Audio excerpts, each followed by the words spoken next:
WWE 24, WrestleMania New Orleans. This is the second 24 episode about a WrestleMania taking place in New Orleans. The first ever episode of 24 was WrestleMania 30. And that was produced 4 years ago, and that is still one of my favorite 24 episodes. That's a great episode about a great WrestleMania. 30 was a great show. 34 was not a great show. It wasn't a bad show, but I don't think it was a great show at all, especially the second half. The show was just too long. And the crowd was really quiet, and the main event was just a complete disaster. So I don't think the content will be as good because the show wasn't as good. 30, great show.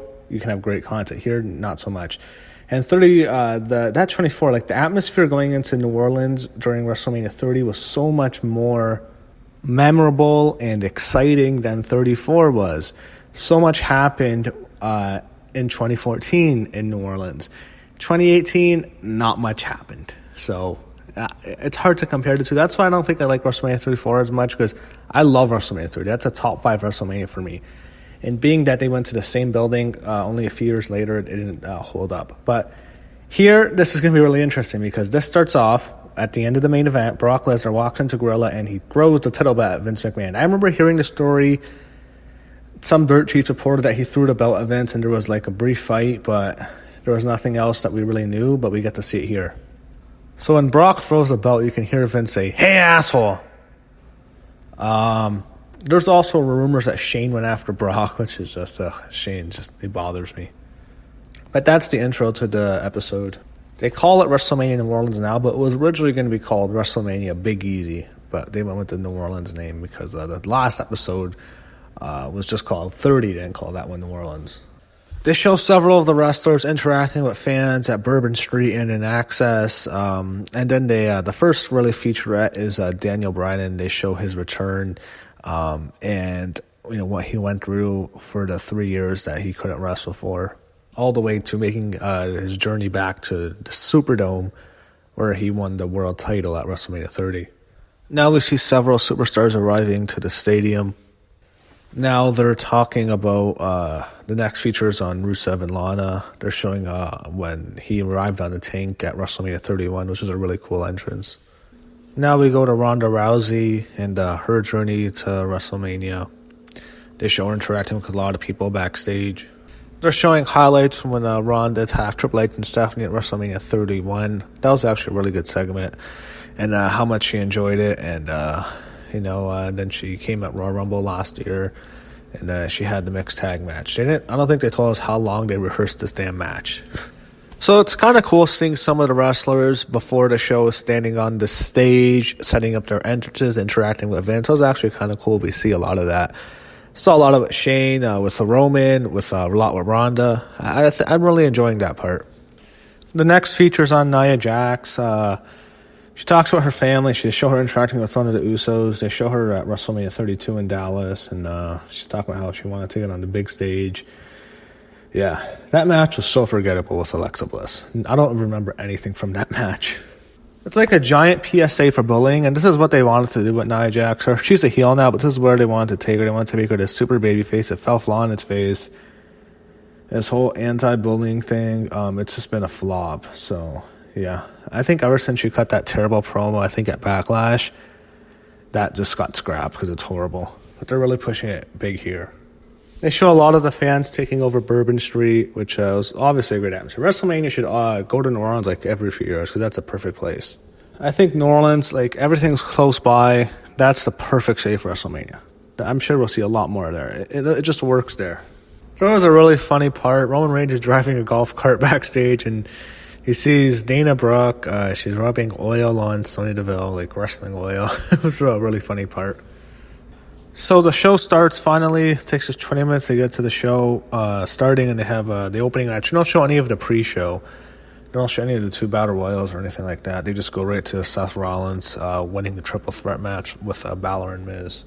They were showing highlights. I forgot how good this match was. This was a really fun match. Just it gets forgettable because the show was just so long. It just wears you out. And you have a match like this to start a show. The fans use up their energies quickly, and it's like, then if you're gonna run, you have such a fast-paced match as the opener, the rest of the card, the matches get slower. That's when you have a quieter crowd. It's better to go from slow to like a slow burn until we get to the high point. Instead, going high to drop you back down low with slower matches, that wears a crowd out quickly. We saw that at the Royal Rumble, too, this past week. So Rollins wins. They show him in talking with Vince after a match, and Vince is really impressed, as he should be. That was a really good match. Seth just lost me with his arrogance. He literally said there's been 34 WrestleManias now. I don't think you can find the other 33 that have had better opening matches. Are you fucking kidding me, you idiot? Brett and Owen from WrestleMania 10. Even WrestleMania 30, Daniel Bryan and Triple H was better than that triple threat match. Don't even start that. There's been Money in the Bank matches that have been better than that. Are you kidding me? Okay. It is what it is. I mean, come on, though. Like, how could you not know Brett versus Owen? You think that was better than Brett and Owen? You're crazy. So this is weird. They just skip over Charlotte versus Asuka, which was some people thought the best match. The mixed tag match was what I thought. But a lot of people like Charlotte and Asuka a lot. They completely just skipped over like it didn't exist. They're going to have Rollins. They're going to have Rusev as who's ever part of their features. Nia. That's the only person they're going to feature on the show. Like, how could you skip over that match? It was such a great match, and the streak got broken there. I don't know. But they go to the Rusev match with the Fatal 4-Way for the U.S. title next. The way they're setting this up, why didn't Rusev win this match? This was the easiest match to book on all of last week's WrestleMania. I remember being pissed off about that. It would have gotten a huge reaction. The fans loved Rusev. They wanted him to win really bad. Why didn't the WWE just give the fans what they want and let Rusev win the U.S. title in the Fatal 4-Way match, and no one really cared about that much? If I recall, Jinder Mahal, who they chose to win, lost the title like a week or two later to Jeff Hardy on Raw or SmackDown. That's it. Like, this was so disappointing how they used this. It really was. Like, it was such an easy match to book to just have Rusev go in there and win the match. But they show him and Lana like, oh, something big happened. Like, he won the match. He's the one who got pinned. This was a stupid match. The way it was booked, they'd make you think that Rusev won, the way they set up on this documentary, but did not happen. Now we go to Ronda Rousey and her mixed tag team match, teaming with Kurt to go up against Triple H and Stephanie. Big Show's giving her some advice. I remember how this match started. They had Stephanie pie-face Ronda, drag her down by her hair. So the whole match was like Ronda. It was like a cat and mouse, Ronda getting to Stephanie. Man, that match was exhilarating. That was like a spectacle to watch. That was so much fun. That was easily the best match of the show. I mean, Charlotte Asuka was really good too, but I thought this was even better. Just the crowd reaction was nuts. This was an awesome match, really a fun match. Made Ronda look great. I mean, Ronda got some hate going into the match. A lot of people weren't happy she was there. She was getting this opportunity, but she really shined here. And I know they practiced this match for like 6 months, but so what? The match was great. If it's great, who cares? A lot of people go after Ronda. Like, they criticize her. She rehearses everything. Every match is rehearsed. It's true. She rehearses all her matches in the Performance Center. But you know what? A lot of the women do. Every single takeover match with the women on NXT, they're rehearsing in the Performance Center. Every single big women's match on the main roster, like a Royal Rumble, a Money in the Bank, Elimination Chamber, stuff like that, they rehearse those matches in the Performance Center. So let's not make it like it's just Ronda. All the women do that. No one goes after them. But when it's Ronda, I guess people want to criticize her. But you know what? I don't care.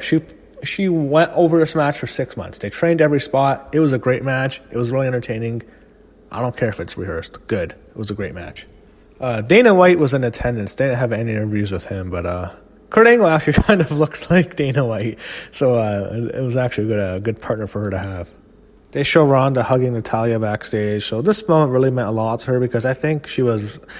Okay, Ronda Rousey is a very emotional person. I don't know if you've ever seen a person that reacted worse to losing a fight or losing any kind of sporting match than the way she lost her 2 fights, especially the first one.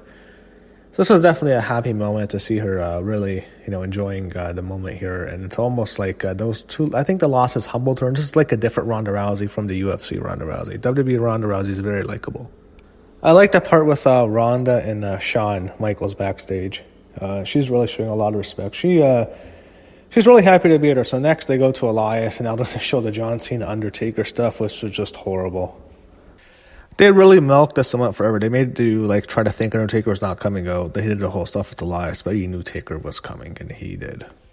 So they have this song playing in the background. I think it's called Born Ready. They show the Undertaker Cena highlights, the Undertaker squashing him. Then they show the triple threat tag match with the Usos and New Day and the Bludgeon Brothers. They show highlights of Braun Strowman winning the Raw Tag Team titles with Nicholas. It was just, oh my god, that stuff's so bad. Then they show highlights of Nakamura and AJ, which was definitely a disappointing match. So they don't really have like a featurette of Asuka or Charlotte. They just showed the highlights of that match. It was disappointing because that was a really great match. So they tried to almost like recreate with, I think main reason they wanted to have Charlotte beat Asuka was they wanted to recreate Brock Lesnar breaking the streak in the same building at WrestleMania 30. They didn't really do that. They show Nia Jax interacting with Goldberg backstage. Like that, Nia Jax has such a big feature. Like, I'm not a fan. This is why I'm not into this documentary. It's usually WrestleMania 24s are. I like last year's at 33 better. 32, 31, 30 are all better documentaries. It's just, I don't know. Maybe it's because Nia Jax was not a fan. This was not a fun WrestleMania. Nothing really happened that was really memorable on the show. Maybe that's the big thing. Like, nothing, no shocking thing really happened. It was a forgettable show. I guess that's why I'm just not into this as much. They're treating the Nia Jax Alexa Bliss match like as the co-main event. They're giving it so much a big feature here. That match was so forgettable. Like, the match wasn't horrible. It's just like it was, the crowd was dead. They did not give a fuck about that match. They show Nia celebrating with a whole bunch of women. The Bellas, Natalya, Lana, Renee. A lot of them hugging her. I'm sure she's a nice person. I'm not a fan of her character at all. They showed Braun Strowman hugging Nia. Like, you'd almost think they're a couple, but I know they're not because I've seen Braun's girlfriend, but yeah. So, yeah, they gave her, like, the whole PSA. Next is Daniel Bryan. I don't know why they waited so long to get to him because his match went on before the Nia Jax Alexa Bliss match. The tag match with Shane against Sami Zayn and Kevin Owens.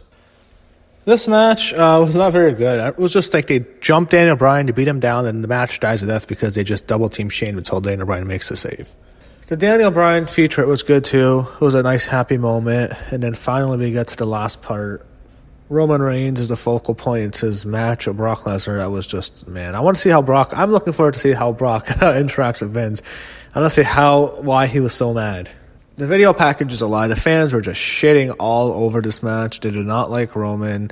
They did not like Brock. The build-up was not good. They made Brock an asshole, which he is, but like the fans weren't behind Roman, so it's like they couldn't cheer for either guy and just shit all over this match. It reminded me of Brock Lesnar and Goldberg from WrestleMania 20 when the fans just wouldn't give it a chance. They made up their mind and they hated the match, and like they're showing little kids looking concerned. The whole crowd was playing with beach balls and chanting "You both suck" and just chanting random chants the whole match. They were not into this. They showed a good interview with Roman Reigns backstage, and like he's saying, I'm willing to do anything. It's like he's obviously disappointed in the way the fans were reacting, and obviously you know what happened later in the year. He announced his leukemia. You feel really bad for the guy. It's like it makes you go back. It's not his fault. I mean, the way he was no one was a fan of his big push. It's just the way the company just kept insisting on him getting big matches, like 4 straight years of WrestleMania main events, and no one wanted to see him and Brock. No one cared about that match. So, yeah, they didn't show much after. They showed the same thing with Brock. They showed in the beginning of the documentary with him throwing the bell at Vince. They didn't really elaborate on it. Just hear Vince saying, I don't know if it was Vince or Shane yelling, "Hey, asshole," at Brock. They have this marching band playing John Cena's theme. They play Panic at the Disco High Hopes as the final music video of the documentary. So, the documentary was fine. It wasn't a great documentary at all because, I've seen so many better 24 episodes that WWE has produced. And you compare this to the other WrestleMania ones, this is easily the least best. It wasn't bad, but I think the other 4 that they've produced were all way better because those were more entertaining shows. They weren't necessarily great shows. 32 and 33 aren't great shows, but like I think more stuff happened that was notable on those shows than this show. Nothing too much that was that noteworthy happened on this show. So like this documentary, wasn't really anything to really talk about on this 24 episodes. So it was fine. It was okay. But of all the 24 episodes of WrestleManias, this is probably my least favorite. So it was an okay WWE 24 edition of an okay WrestleMania.